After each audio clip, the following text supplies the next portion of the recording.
پارا چنار کے راستوں کی بندش کے خلاف شیعہ علماء کونسل پاکستان تحصیل 7 کے یہاں پر رہنماؤں کی طرف سے درگاہ لال شہباز قلندر سے لے کر 7 پریس کلب تک پرامن احتجاجی ریلی نکال کر مظاہرہ کیا گیا ہے۔ اسی حوالے سے یہاں پر موجود مظاہرین سے بھی بات چیت کریں گے کہ سائیں کیا مطالبات ہیں آپ کے؟ اعوذ باللہ من الشیطان الرجیم، بسم اللہ الرحمن الرحیم۔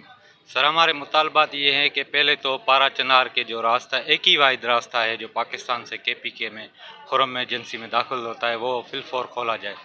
اس کی بندش کی وجہ سے وہاں جو معصوم بچے ہیں وہ بھوک کی وجہ سے، ادویات کی کمی کی وجہ سے ہلاک ہو رہے ہیں، شہید ہو رہے ہیں۔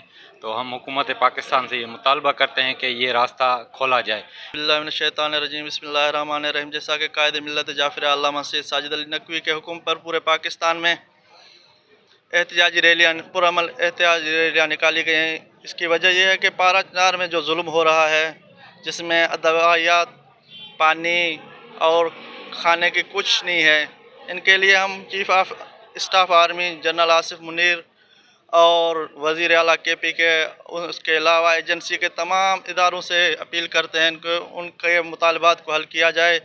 ان میں ادویات کی قلت کی وجہ سے 102 بچے ابھی تک وفات کر چکے ہیں۔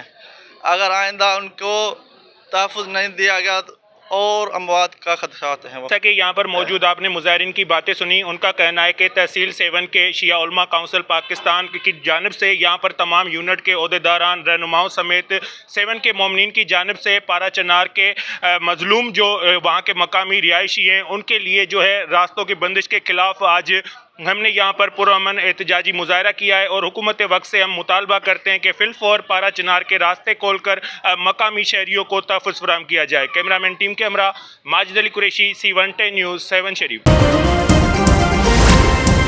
C110 نیوز، خبر کی اصل خبر۔